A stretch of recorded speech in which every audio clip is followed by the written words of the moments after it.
How's it going? Jason here. I'm working on my solo album still, which is my fifth solo album.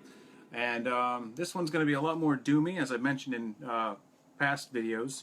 Right now I'm working on a song that I actually just started today, just to see what comes out. I kind of like to just have stuff that is non-committal a little bit, because if I don't like it, or if it's not the best of the material, then it just very well might not end up on the album. But what I'm working on today is, at the moment, got a sort of doomy section here, and I'm working on a harmony to the solo that I kind of put in there. That in itself was mostly improvised. Well, it was improvised about 6 or 7 times until it really wasn't improvised anymore. But yeah, basically, it's got this sort of kind of pretty standard clean sound that I'm going to end up doing some other layers with, because it's a little bit too plain by itself. Oh, kill the click there.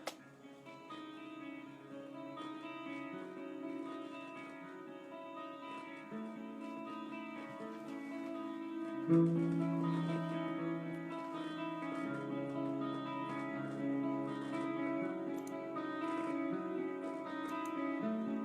I'll work on the harmony at the same time.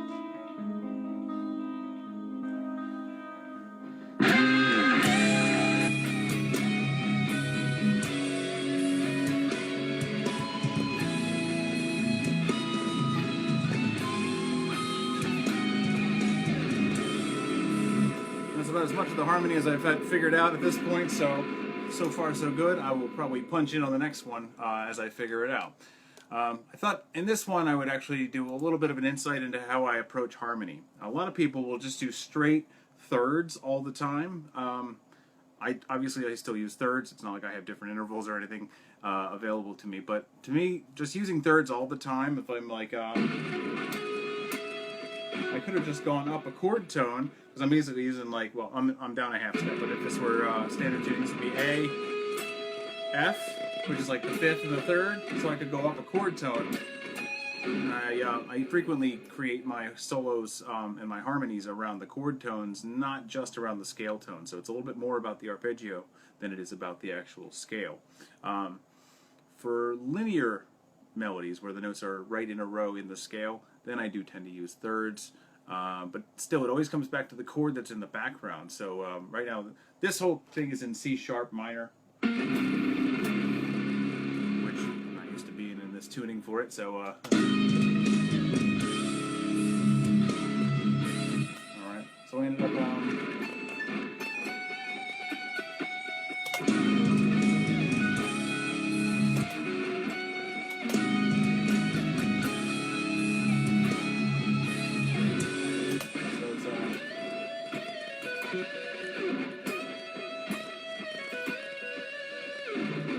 probably do, since that's sitting on a D there, I could probably, let's see, so,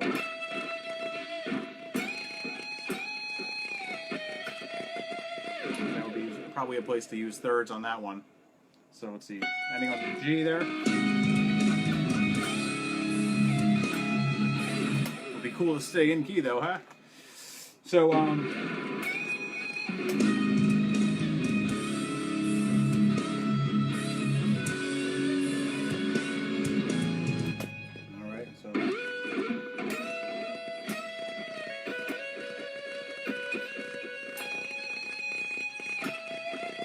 feeling I did something like that before, so let's see how we do with that.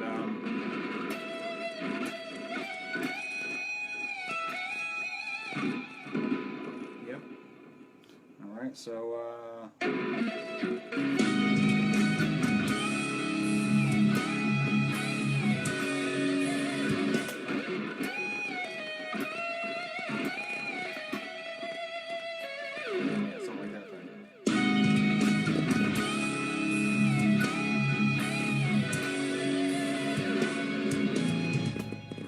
piece at a time, basically, and then eventually I can. I usually go back through and I'll re-record the whole thing once I figure out exactly what I plan to do. But let's see what we got so far.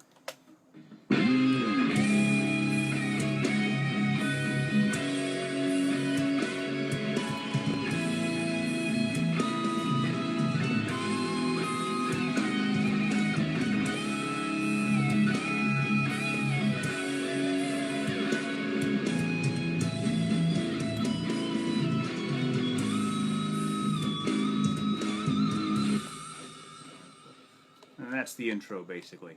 Then I've got a couple parts where I'm doing the same riff here. This will be vocals.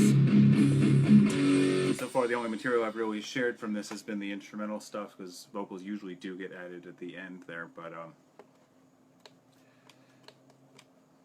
basically just kind of going riff by riff. I'm also kind of working toward a different event as well, on top of actually creating my album, which it'll take as long as it takes to do each song. I am kind of getting the hang of writing in 1 hour bursts and trying to get as much done as possible. So aside from the harmony I just did and another harmony later in the song, I actually did quite a bit of music in 1 hour today, so that's pretty good. Still a couple more weeks left before the Guitar and Bass Expo in Wyomissing, Pennsylvania, which I highly recommend you go to, because this time it's actually free admission. So that's going to be pretty awesome. I'm also going to be doing a guitar clinic there and songwriting clinic, all kind of combined, on how to accomplish more in less time. And so part of what I'm going to do there is show on the creative end how you can kind of do that by cranking out at least the basic version of a song within 1 hour. So that's one of the main things that I'm just kind of getting back into the swing of doing that. I've done it quite a few times within ShredMentor programs before, where I write in an hour. The thing is, my clinic is only going to be an hour, so I have to actually get it down to half an hour, just to kind of show how it can be done. It's not going to happen that way every single time. I'll just say that ahead of time.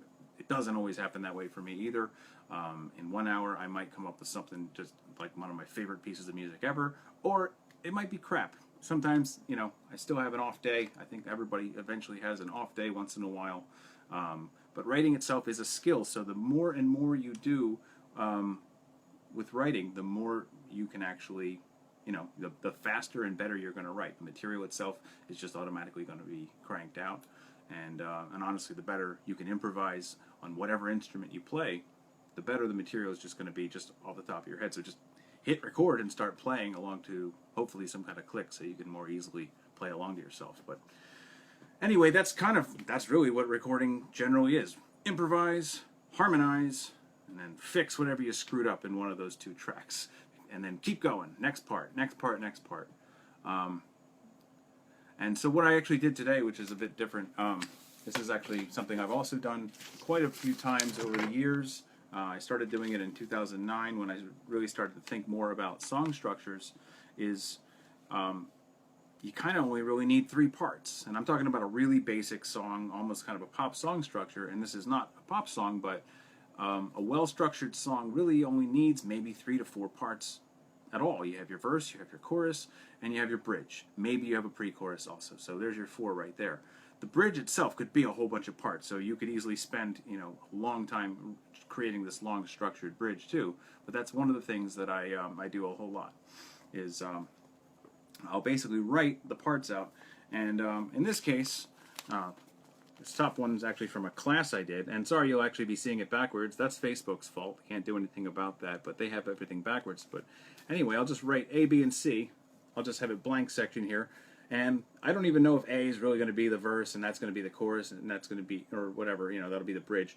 I don't know yet, because I just come up with some basic chord progressions in whatever key I feel like playing in, and then I just follow the chord formulas. And that means I can do whatever I want with it. I can add dynamics in. I can change up the rhythm. I can be however technical or simple I want to be. And I could take that same thing and write a completely different song, even in a different key, just by transposing all that stuff. So it's a nice way to get your ideas out really quick before you start. So I actually wrote those chord progressions down, and they actually became what I'm doing in here. I usually do write it on the guitar a bit, but I decided to actually use my own methods that I teach in ShredMentor. I don't always do it. I like to write in different ways at different times, but in this particular case I decided to use the chord progressions first, and then give yourself an hour, go, and kind of really burst and write a lot of stuff. So at this point I'm about 2 minutes and 20 seconds, just a little past that mark in this song, just to get the basic ideas out. And that's the thing. I mean, once you have recorded the idea and you have your basic parts, if you want to start structuring it at that point, most most DAWs, digital audio workstation software, will actually allow you to create some kind of an arrangement out of the stuff you've already recorded. So basically, once you've got your parts recorded, you can start kind of experimenting with how you want to structure them. So in a way, I've started with the structure before I even, I know how many parts I need at least. And, if I go with 3 parts, I'm probably going to do an A, B, so your verse, chorus, and then your bridge, which will be the C, which could be many parts in and of itself, and then you have your, your A, B, again, possibly. If I do 4 parts, I typically think I'm going to be doing a pre-chorus. I ended up doing 4 parts here, so I'm probably going to have like 7 or 8 more parts in the end. I'm going to probably get a lot more complex than that in the end, because in a way I'm just going to probably string together several different song structures, because I want it to be more of a journey. I don't want it to just be your standard sandwich of a song. I used it before. I think that's a great thing. The standard kind of song structure with verse, chorus, bridge, final chorus, fade out, or final note, or little outro riff, or whatever you do. Starting with starting with that basic structure in mind, I find is actually very freeing, because I can just fill in the blanks and then figure out how many repeats I want. After choruses, I like to throw guitar solos. It's a perfect place. It's a little trick I picked up from listening to King Diamond a whole bunch. I always notice that a lot of the really cool places to put solos are right after the chorus. So I do that a lot. Sometimes it's the chorus riff, sometimes it's its own brand new riff, but that helps with that. So having a good idea where they fit. Obviously the bridge is all about solos. Sometimes I'll put vocals in there, sometimes not. So I'll play a little bit more and I'll stop talking so much, but just a little bit more of what's going on. I'm not decided on any of this, but hey, maybe this is the only time you'll be able to hear this. I don't know. So coming out of that riff that it was playing for.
Got really dark in there for a bit. I started to experiment a bit with some chord changes, and I remember now that I was actually going to use the lead guitars as extra layers, and probably use some kind of, I love to use like octaves of certain chord tones.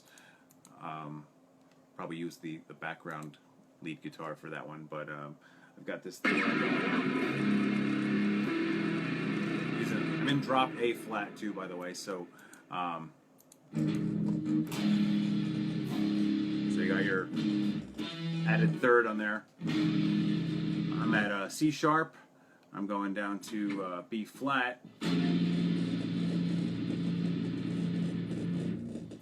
No, sorry, it's B.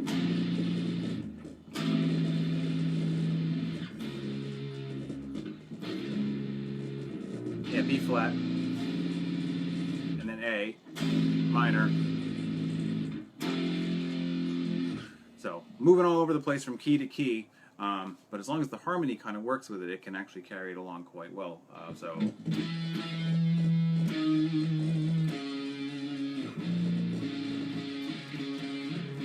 Alright, so if I start there, probably do something with the octaves.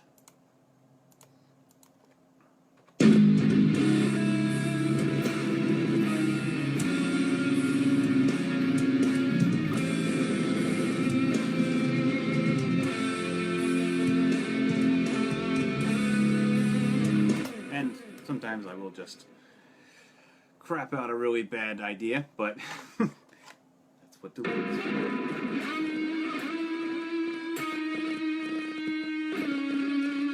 So I just kind of excuse me. I just kind of use the half-whole diminished scale on that one.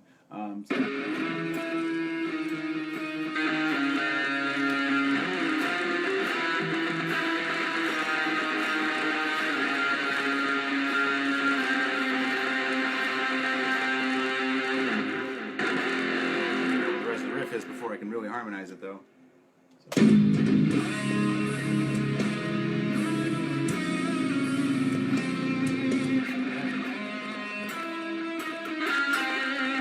I'm just kind of liking that a little bit better.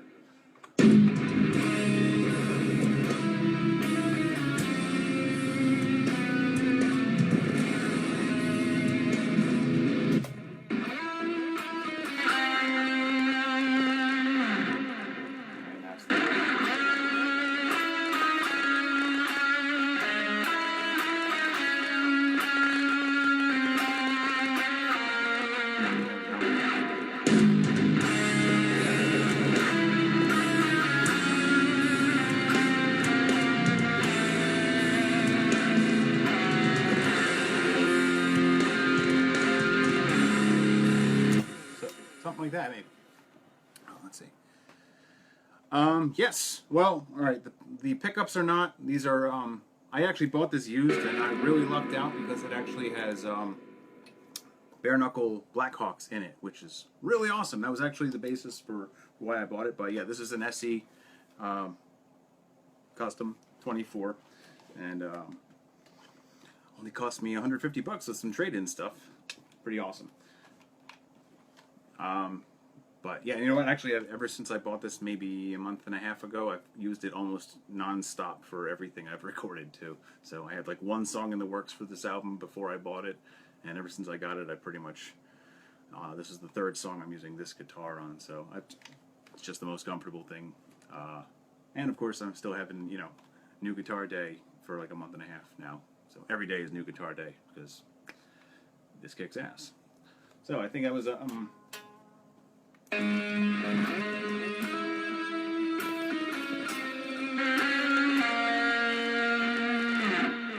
think we got that part.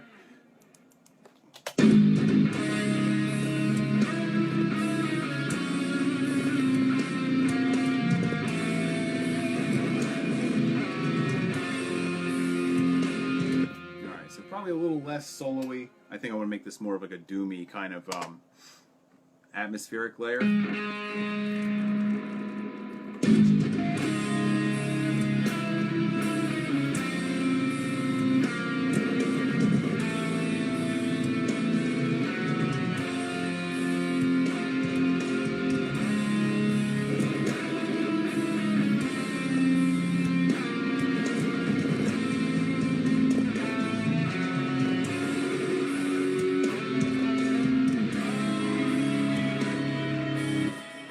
And then gotta work out that ending a little bit more. Still like it to kind of stay mostly natural, but a little bit here and there, mostly keepers.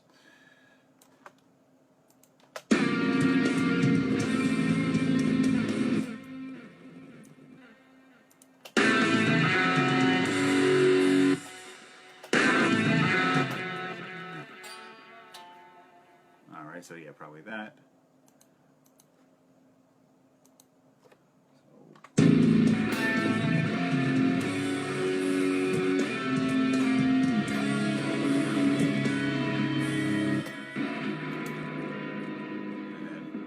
Got a solo there, so I can just chop off right there, and I just have to work out physically how to jump up to that note right at that beat, which I think was on the same string, so it should work out pretty well.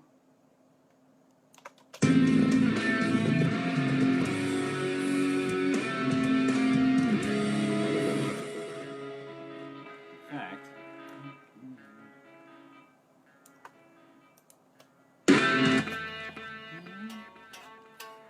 I'll just hold that one, I think, because that'll kind of hold out the atmosphere. Yeah, just that one note. writing, not performing. So, thank you, Brenda. I appreciate it. I'm always rather iffy about it myself for quite a while there.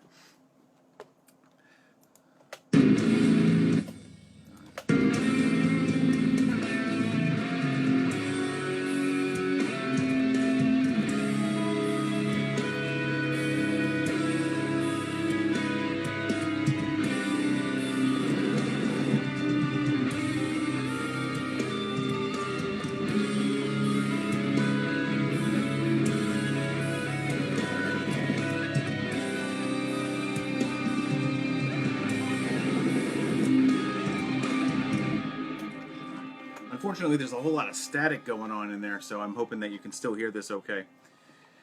Yes, I am going to be doing the vocals. Vocals generally come last, although I do kind of plan where they're going to go as I go along. In the first of the songs that I started writing, I actually started doing the vocal lines on the guitar. I might do that here too. I just, considering the amount of crackling that it's doing, I may or may not just load in another lead guitar channel just to kind of write my lead guitar melodies. But when I do vocals, sometimes I also prefer to just do it in the vocal track, and I kind of, just the same way as I do improvise, harmonize, fix, with the vocals, I rant and then I rhyme. So sometimes it's easier to just come up with the melodies right in the voice rather than come up with the melodies on, like, with my fingers and then have to make my voice do that and also come up with the syllables to fit exactly where that melody would go and how the accents would go. So, but yes, I do plan to do vocals on most of the songs. In fact, there's one song that I already started to share, at least a clip of it, although the vocals aren't in the clip. Devourer of Time actually does have vocals in it. It's really, really short though, because mostly it's practically an instrumental song. There's one little piece with the vocals, and the clip that I shared doesn't happen to have the vocals in it because it was more about the shred. But yes, I will definitely be doing a lot of vocals throughout this. The idea with this is I really love Doom. For me, one of the challenges is that I can take a really dark and even purposely ugly sounding thing, and with enough harmony to help it out, it actually can turn pretty. So that's actually one of the things that I at least aim to do. So I wanted to do something that's in the vein of God, I don't even know. I'm trying to think. What, not really funeral doom. A little faster than that, but I guess drawing from everything from Swallow the Sun and early Candlemas, really early Candlemas, like Epicus, Doomicus, Metallicus, like that's it. Slumber, that's a very big influence for me ever since I found out about them. Some of that stuff is not in this song. I don't know where else I'm getting. I guess maybe some My Dying Bride. Thanks, Ty. I appreciate it. So I'm kind of trying to take stuff that's at least traditionally coming from like death doom, but I'm going to actually do clean vocals. That's one thing I want to do, something that'll at least be a little bit, well, I don't know. I think that the melodies will make it a little bit more appealing, and really I do growling constantly on all my old Sonoof releases, and so I think for this one I don't really expect to do any kind of death type vocals on this one. I think it's basically, so it'll be like kind of progressive, what would have been death doom, but without the death, and with clean vocals. So somewhere in there that'll all come together, but that's pretty much what we got so far. Oh, hey, unfortunately, sometimes my computer just freezes, and that's what just happened. So I hope I did my Control S thing recently enough, but I gotta restart. So I should probably take this moment to check out for now, and thank you all for joining in. I guess this is kind of a shorter video than the other ones, which is probably better anyway. But thanks for checking in, and thanks for listening to the tunes. And when I have something more for this, I'll also put a little clip out on Facebook. So be sure to look up my page, Jason Aaronwood Music, on Facebook. You can friend me, but I only have about 10 friend request spaces left, and I kind of try to keep them open in case there's anybody I need to connect with for, like radio stations or anything like that. So the page will be the best place to find out about this. And that's pretty much it. So anyway, thanks a lot for listening. Not so much. Oh yeah. So to answer your question, I'm not really trying to add contrast so much. I guess I sort of do want this album to stand out among a lot of the other Doom. I love Doom with death metal vocals. I kind of already do that in Olsonuf too. So, I mean, like the song Conviction is like a perfect example of how I like to do Doom with death vocals. So if you check out the Iconoclast page on my Bandcamp, jasonaaronwood.bandcamp.com, Conviction, it's a very blasphemous song, so take it with a grain of salt if it offends. But the idea is that that's generally how I like to approach Doom in a with death vocals. But like I said, I feel like I've done that a few times. So I do want the Jason Aaron Wood material to be at least somewhat distinct. I guess the line kind of does get blurred, but Olsonuf is a concept. It's basically what would happen if Pure Evil had a band. That's the concept. It is just dark, sometimes magical, but it's iconoclastic, just as the album would, as the album name would suggest.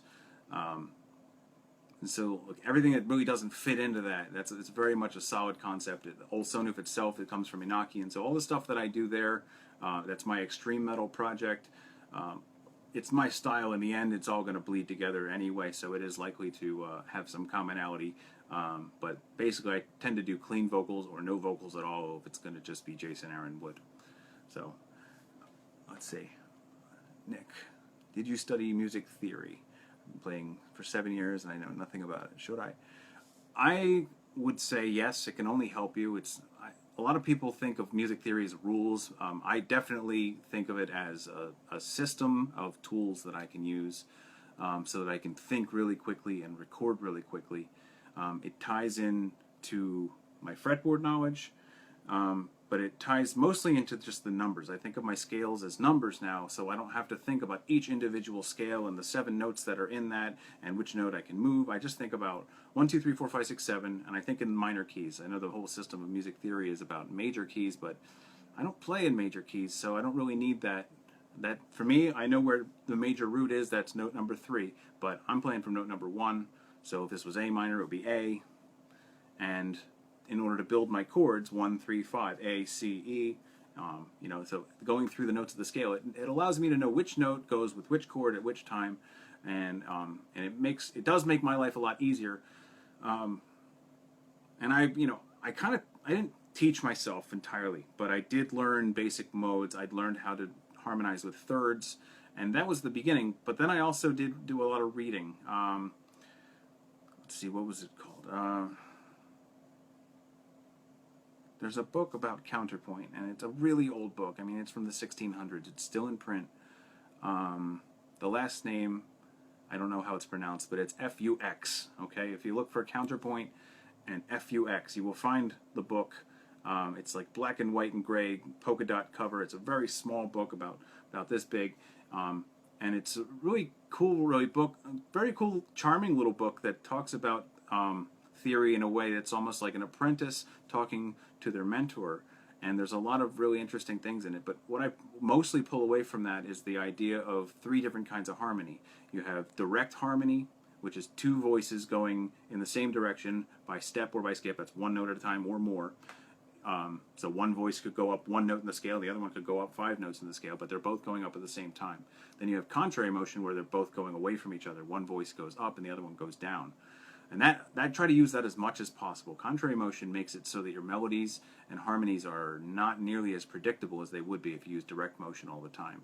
So as I said earlier in the video, I mean, I find using just straight thirds all the time, for me, I feel that a little bit too limiting. It gets the point across.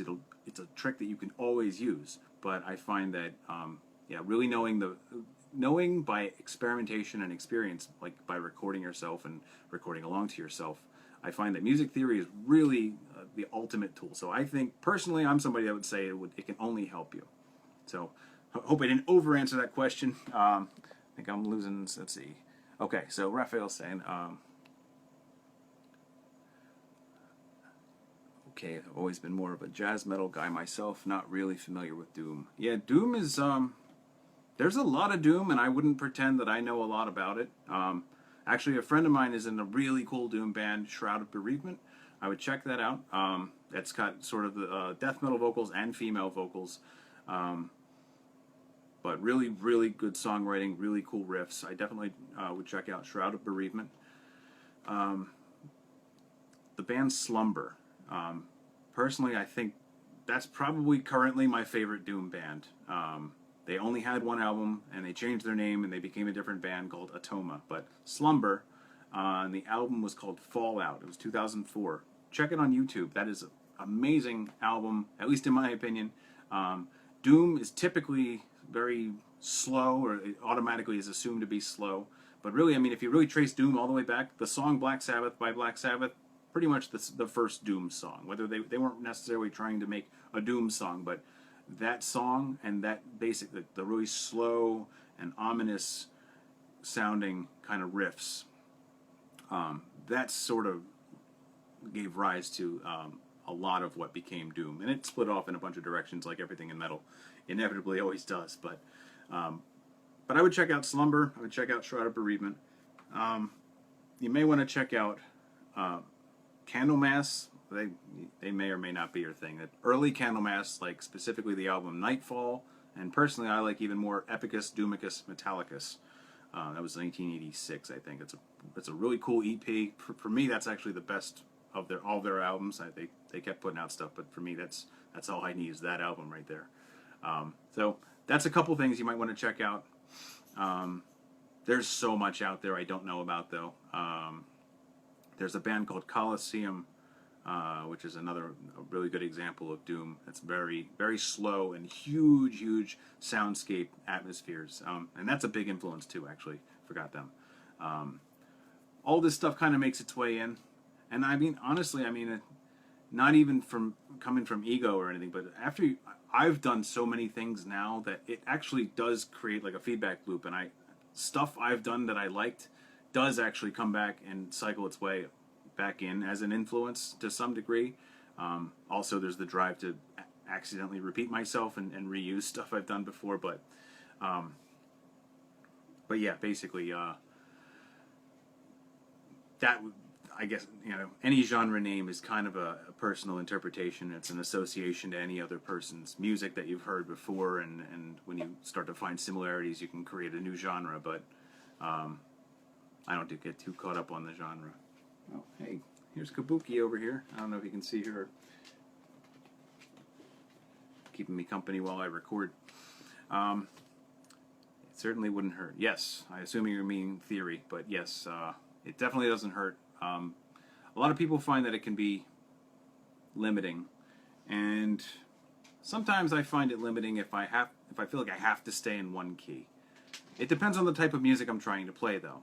But for me, like, all the really cool flavors are in that new world I can thrust the listener in, whether they have a choice about it or not. They're just being thrown into this new key, and it's just a whole different paint job they didn't see coming, especially if there was something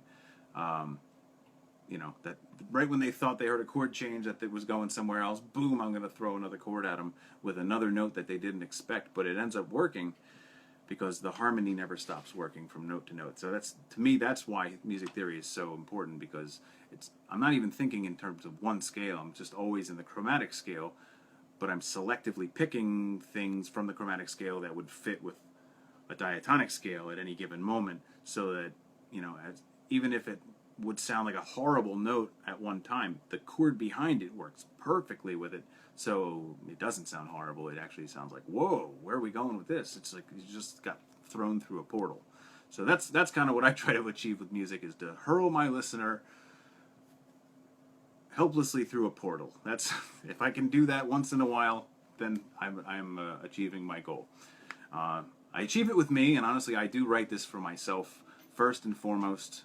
There's a lot of music that I've never released that was written for albums, then I like it, but I don't like it enough that I think it's ready to go out the door. So I'm still the only person that really ever gets, well, my wife and I, she ends up listening to it too, but these are clips that may or may not ever see the light of day. One of them from before actually might come back. Something that didn't make the Also New Iconoclast album that was extremely doomy, very well might make it onto this album. Why not? We'll see. It's in the list, and if I have to, I put it on the shelf one other time. If I have to put it on the shelf again, it wasn't that painful last time. So that's my attitude about it now. I try to write too much material so that I don't have any problem. Just nope, gone, gone, gone, and then here's my keepers, and then that way I can be sure I like what I've just put out. And even if it's a little on the short side, I'm always working on more material. I'm also working on Todespannen with Lori a lot lately. That is one thing I haven't mentioned it yet, but this is almost a daily thing. We're pretty much onto lyrics for everything. We have the topics for all the songs. We're working on lyrics for Mythos, and so we're doing a lot of research. This is probably more research than I've done for any other project on this one. Except for the next upcoming Ulsonów, in which I kind of have been reading for the last 12, 13 years about the Julio-Claudian dynasty. So pretty much starting with Caligula, going all the way up until Emperor Vespasian, 32 years later. I'm going to cover a huge 32-year span in the story on that album. So that'll be maybe a little bit more research, but the amount of Todespannen research is definitely among the highest amount required. So we're digging into some Norse mythology for 2 of the songs right now. And we just got finished with another one, some Greek mythology, borrowing a little bit from the Roman, but they're not that different. The Romans did definitely do a significant amount of additional stuff with those myths that they got from the Greeks. But Windows is back. As I mentioned earlier, it crashed while I was recording, so let's see if I got to keep anything. I guess from what Doom I have heard, aside from what you've done with your band, I generally find Doom to be kind of boring in the rhythm section. Yes, you have to be in the right mood for it. It is not for everyone at every time. You could easily become apeshit about Doom, but you could also become asleep from Doom. So, yeah, I get you totally. You got to be in the right mood for it. And for that reason, I know going in that this album isn't going to be for everyone. One other thing that is going to be a little bit different with this, though, there is going to be a great deal of shredding going on, because I want to play guitar, man. So I want to dream up ideas, and that is one of the things that I like doing, is shredding over Doom stuff. Or maybe not even shredding, just plain soloing, doing nice, melodic stuff. It doesn't have to be fast all the time. Speed is excitement, in my view. So, if you overuse a tool, no matter what that tool is, if I bend the note too much, that's going to get old. If I play fast all the time, that's going to get old. If I tap all the time, that's going to get old. So I try to constantly morph the texture of whatever I'm going to play so that it doesn't get old, and hopefully the tempo won't really matter too much, because the subdivision of the beat will hopefully be interesting and fast enough from time to time, and be organic enough and flowing that it won't become boring. But if it does, well, you can always skip to the next song and see if that does better. But yeah, I can't blame you a bit. I've heard my fair share of boring Doom before. Actually, I'll be honest, I've heard my fair share of boring every kind of metal at some point. Every style has some bands in it that just don't do it for me. I think that's everybody. But, just got to find those ones that you really like. That's why I recommend Slumber. I think I'm apeshit about Slumber. I wish that they did more albums as that band before they became Atoma.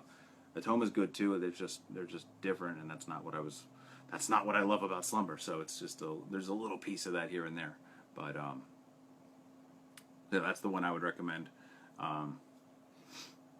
It's also really well mixed, I think, at least for 2004 especially. But yeah, it was really well mixed for 2016, honestly. But yeah, I can't blame you there. Yes, I absolutely agree that the idea behind it, any solo and any melody at all, is to convey an emotion.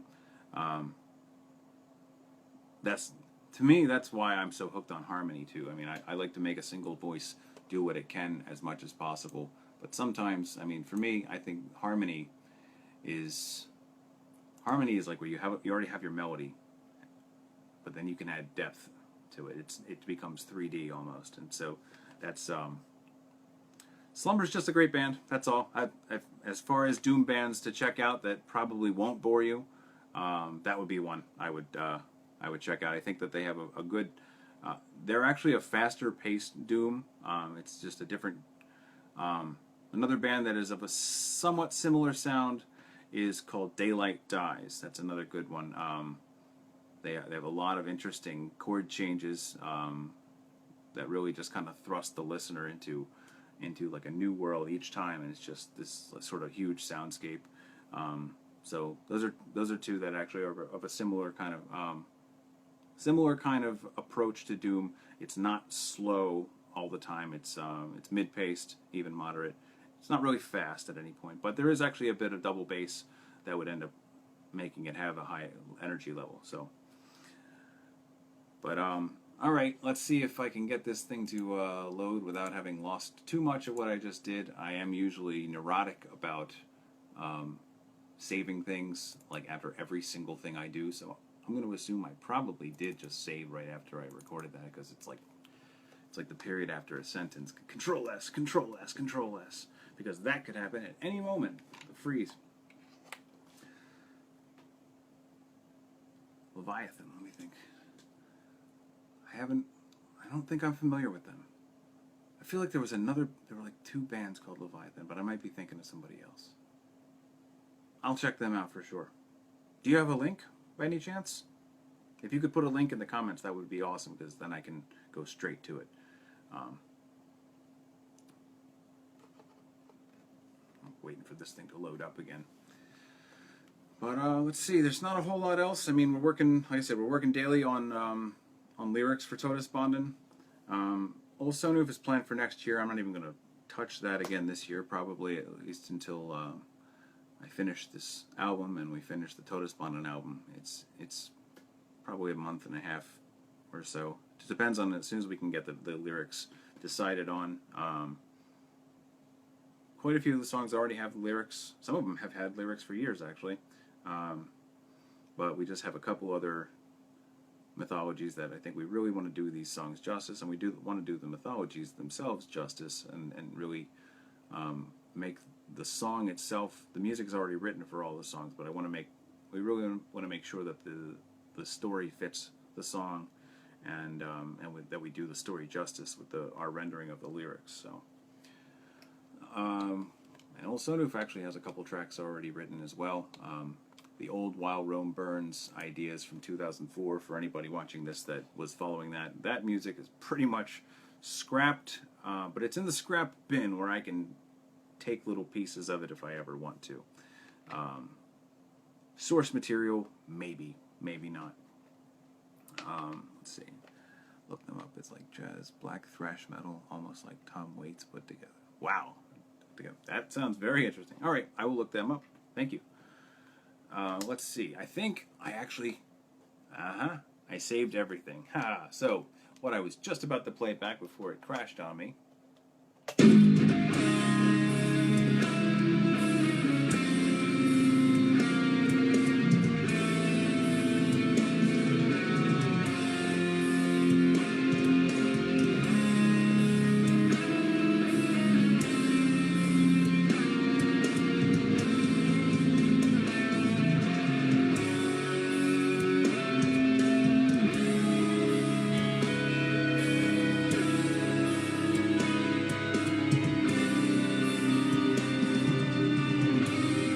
Okay. Yep. Yay for Control S, like a neurotic tick. That's awesome. Don't lose stuff that way. That's pretty much everything going on over here. I mentioned it earlier, but I want to make sure I say it again. Definitely, if you are anywhere near the East Coast of the United States on August 20th, cancel everything on your calendar and instead go to the Guitar and Bass Expo in Wyomissing, Pennsylvania. That is at the Inn at Reading. Go to guitarandbassexpo.com. I will also put a link in the comments after I'm finished with this video. It is actually free admission. This is the third annual Guitar and Bass Expo. Last year it was I think it was like $10, maybe $8, I forget. This year it's free to get in. There's also an open mic, even the night before actually, so August 19th at 7 p.m. I believe it is. There's actually an open mic. And then there's also an open mic during the event on Saturday from 12 p.m. to 4 p.m. At 3 to 4 p.m., I will also be doing a clinic for Shredmentor Rock Guitar Academy, how to accomplish more in less time, and I'm going to be doing that in 2 different ways. I'm going to show you how to write a song, basic idea of a song at least, in 1 hour, okay? And the whole thing's going to be 1 hour, so I'm actually going to do it even faster, and I'm going to show you how to do that too. So if you can make it, definitely go out there. This is the best boutique instrument show that I know of, and it's right here on the East Coast, so it's like our own little boutique NAMM show. It is a NAMM, but it's a bit smaller, and there's a lot of really cool people. This is a chance to see some things that you would not have even known about. It's stuff that goes under the radar, but there's some really awesome people making some really amazing products out there, and this is a great chance to get in there, get some face-to-face time with people making them, try out some amazingly awesome craftsmanship. There's some Sweetwater's going to be there. I know last year Line 6 was there. I don't remember if they're going to be there again this year, but there's some great people, and they're not all from the East Coast either. Just this is an East Coast show, so if you can make it, it's a little road trip for me, about 2.5 hours from DC, but I'm doing it because it's all. Well, I got a clinic to do too, but I'd be doing it even if I didn't have a clinic because it was really great last year. Just getting in there, I was just blown away by the amount of stuff that they pack in there, and there's so much awesome gear and awesome people selling it and telling you about it.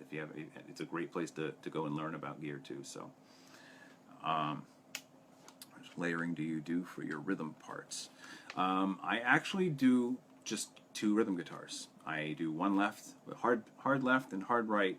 I have started taking some send effects, and I'm starting to do an additional amp, but I only do 2 takes. I only have two rhythm guitars going at each time, and I always have 2 lead guitars too. Once in a while I've actually had 3 lead guitars, but mostly it's, that would be for like 1 main lead melody and then like 2 guitars doing sort of like a harmonized layer, just so that they're not playing an interval through the amp simultaneously. But it's actually not a whole lot if I mute out.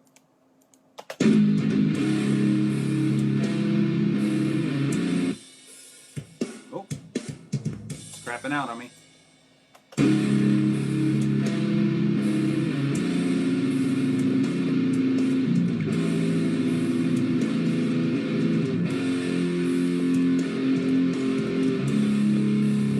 Just 2 guitars, just a hard right and hard left. I'm using Amplitube 1 actually. This is a very ancient plug-in, but still works. I've also started using, and that's just this one too. I kind of still have that layered in with some stuff. I have started using, what's the name of the plugins? It's escaping me. Ignite amps. I have started using them as send effects, and I am layering in extra tones just to kind of thicken up the whole thing up. There's no bass in this right now, although there is an exceptional amount of bass frequencies coming out of the right guitar at the moment for some reason, but I haven't tracked any bass on this one yet, so it's all just the 2 guitars, and I muted the solo parts right there, but yeah, just right and left. I find it helps it stay a little bit tighter, and I can just add extra amps to get a little more of that spongy kind of sound, but it's always just the same 2 takes. But this particular mix, I'm probably going to try some different things that I haven't done before, so I doubt I'm going to do extra guitar takes, though. It'll still just be just 2 rhythm guitars. Sometimes I have this thing that I always like to do with harmony, where both guitars are just unison and they split off and then they go back together. I'll do it with vocals sometimes, although not as much because I tend to get annoyed by the whole unison, the chorusing of the unison. But if I just nail the track, the take, I won't have to worry about that. But yeah, I tend to do it a little less with that, but I just like the whole idea of just unison, split, and then unison again. So especially with a power chord, and then go up to a single note on one guitar, but a different single note on that. I'll do that too. But I find that that's just easier to do and stay tight with it if it's just two guitars. When I recorded for Todesbanden on Sleep Now Quiet Forest, though, I actually did 4 rhythm guitars. That was what Jens Bogren actually asked us for, so that was how we recorded it when we did that. I don't think we're going to have him to mix the album this time, though, so probably 2. It actually sounds pretty heavy with what we've got now, and it's also many years later since then, so I have been able to get a bit of a heavier sound since back when we recorded that album, but we'll see. We'll see how that comes out. But yeah, I do throw some extra amps just to sort of layer the tones, but just 2 guitars for that. So let's see, I don't think there's anything else. Guitar and Bass Expo, 2 Saturdays from now, so don't miss that. August 20th starts from 11 a.m. to 5. I'll say 6 p.m. Maybe it's 5, but you can hang out for an hour in Wyomissing or something like that. But anyway, that's pretty much it. I hope that you can make it, and if so, I will see you there. Until next time, rock on.